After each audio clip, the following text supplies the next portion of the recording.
Hello, fellow parents and gamers. Are your kids draining your wallet with those AAA titles and your free time's rarer than a legendary drop? Then you're in the right place.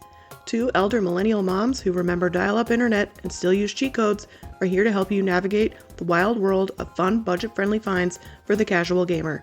My name's Michelle, and I'm here with my friend Dawn. This is We Have Video Games at Home. Okay. Hi. Hi. How are you?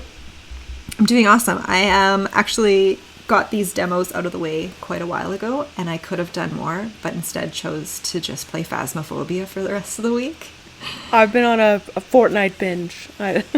Nice. What's the Sabrina Carpenter skin like?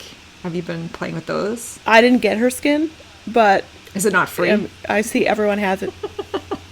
No, it's not free. You gotta use V-Bucks to get it. But it's cute. She's cute, and people love it. I saw a TikTok today about like 6 Sabrina Carpenters got together in the lobby, and they just started dancing, and they were all dancing the same. It was really cute. So that's fun. But I'm not a fan, so I don't really care. It's cute to see, but I'm not going to get it for myself. Yeah. I heard that they were getting an Adventure Time collab coming up, and I must have Marceline. I must. Yeah. Okay, I did see that too. Oh, I don't even Fortnite. Maybe I do. Maybe I will. Maybe I will if they add the Adventure For Time. Marceline. Yeah, I will. Nice. Okay, what'd you demo this week? Okay, let me pull up my notes. So, this is one that I've been eyeballing for a little while, and I was so happy that there's a demo for it. It's called Hungry Horrors. It's by Clumsy Bear Studio. It is a deck builder and a roguelike game. So you're a princess who's trapped in the dungeon, and you come across monsters, and the monsters, instead of fighting them with weapons or spells, you have to feed hungry monsters meals that you've made in the dungeon. And so you throw meals at them based on, and you're trying to find their favorite recipes, and different meals you feed them will be like, I'm craving something salty, and then you'll be like, oh, I need to find a salty dish. The entire thing is, all the creatures and all the recipes in the game are based on Irish and British folklore. Oh, that sounds fun. And the demo was so fun. It was so fun. It was great because you had this deck that comes out, and all the deck is recipes that you made. And so as you go through the dungeon, you start to collect more ingredients, you start to find more recipes, and then when you die, you just respawn back in your kitchen, and then you have all the ingredients and things that you've collected to create more recipes to go back out into the dungeon. And it was such a long playable demo. I played it for quite a while, and I was sort of like, when it ended, I was like, I need more. It was very cute. I love that. That is super cute. I want to check that out. What was it called again? Hungry Horrors. I recommend playing it with a mouse. Okay. I did connect a controller to it and was like, nope. Point and click was definitely the way to go. It's also really great for all ages. Anybody can enjoy it. Okay. Awesome. And you got it on Steam? I did. I got it on Steam. Okay, I checked out a couple too. One was called The Precinct. It was a free demo on Steam by Fallen Tree Games, published by Quali. And it's like a crime action top-down shooter, but set in 1983. And You're the rookie on the police force. So you're tasked with like cleaning up the city and uncovering the mystery. Your dad was also on the force, but he died in the line of duty. So they set you up with his old precinct. So everyone's like, oh my God, what's he doing here? And then you get to uncover like how your father died and all the shady stuff that happened. It's very noir-like. It's detailed and it has very like old school feel. Sweet. Noir 80s? Yes, yeah, noir 80s. So I love that about it. And it's a rough city. It's kind of like, it kind of reminds me of like a Gotham or a Sin City, but without the, superheroes. Mm-hmm. It's pretty in-depth. So you have to answer calls, like police calls, and go on calls and answer like robberies and chase down people. There's a handbook you have to follow. So you have to do things correctly. Like you issue parking tickets, You stop vandals in the street or do shootouts. You get to fly a helicopter. That was my favorite part.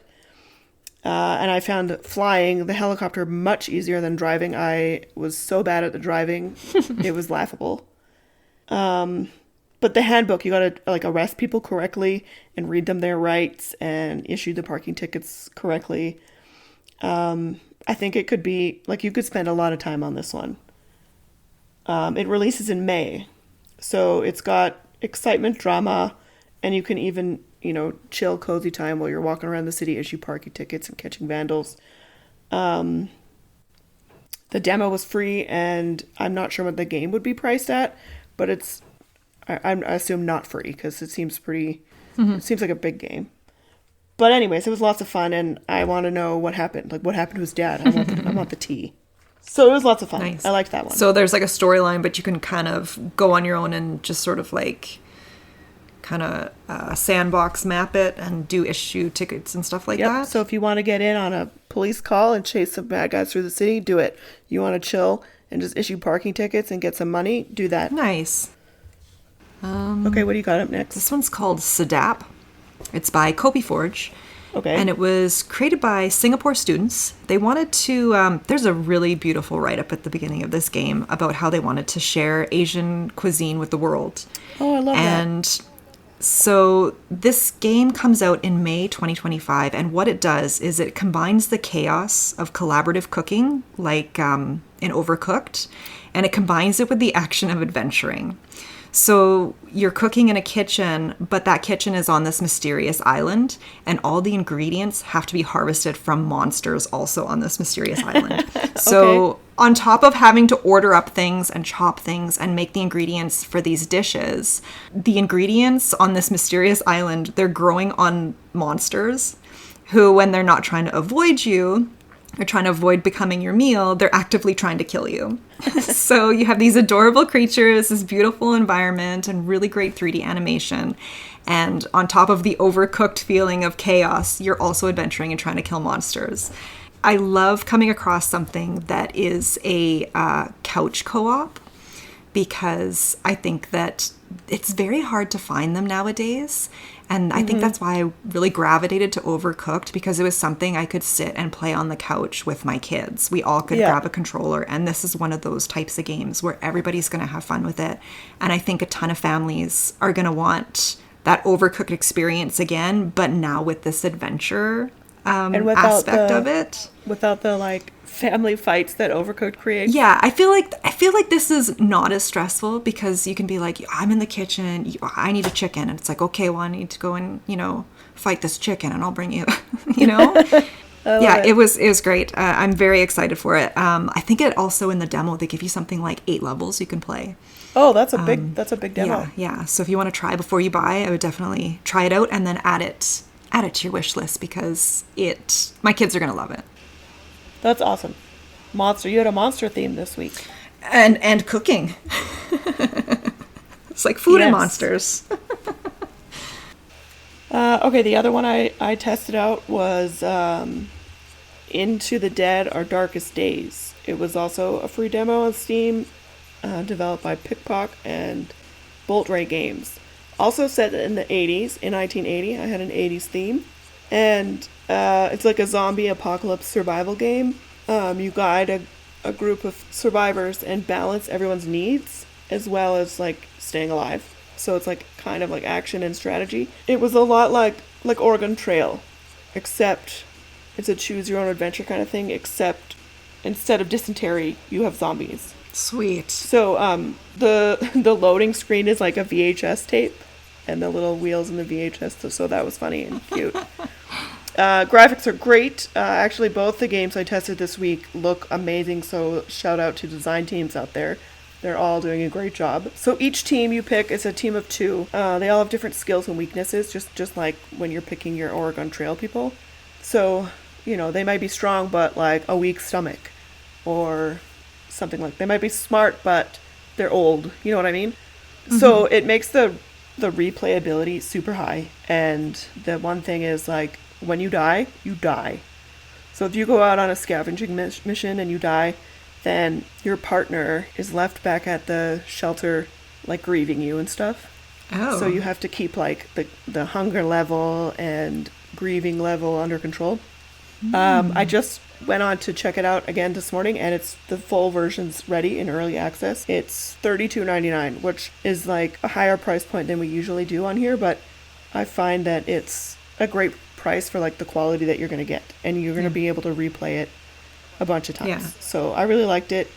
I was going to say, it sounds like not just to replay it, but like get a different outcome every time with different people. Yes, absolutely. Yeah. And then as you die, maybe you can keep the other guy living, or, keep them both alive, whatever. I think I might actually buy this one because it was super fun. Controls are simple, basic, easy to maneuver, challenging, but also fun. I like when I can, it's almost like a cozy feel. Nice. It's if your cozy is, killing the odd zombie. I think you had me at Oregon Trail, but with zombies. Yeah, you have to like, when you're on Oregon Trail and it's like the old lady who's so smart, but like she's weak, so you have to carry, she broke her leg and you have to carry her, like that kind of thing. It's like picking those kind of characters.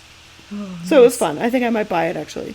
Very cool. I had a third one I was going to try out, and I didn't get there, but that's okay. I'm going to save it for next time. Okay, I did sort of test out a third one, but I think it might be the same one you're talking about, so maybe I'll save that for next time too. I don't think it is. Okay, I tried digging a hole. Yeah, that was going to be the other one too. No, the third one I have is a surprise. Okay, I'll save it. I can. I'm excited for it. I can say a few things about digging hole. Yeah, go for it, because I was going to try this one too. But you should. It's funny, and it was super will. cheap. I think it was like $5 something on Steam for the whole game. Yeah. And you start out with this box, and it's like Super Mega Digger 3000, and it's a fucking garden spade. So you just dig a hole, you find stuff, you sell it, then you upgrade your supplies. I didn't get super far, but it was hilarious. So I want to know what's in the hole. I'll keep going. Yeah, I think I'm going to grab that one because I know it is on sale right now. I think that's why I was eyeballing it, because it was on my wish list. And it was one of those games where, what a stupid fun concept. What a stupid fun concept. Absolutely, yeah. That's all I got this week. Yeah, me too. I got a bunch that I'm going to try out, and we'll do it again next week. Okay, sounds good. Thanks for listening. See you next... Well, I won't see you. We'll talk you'll next hear time. us. I'll hear you next week. Okay, have a good week. Okay, bye.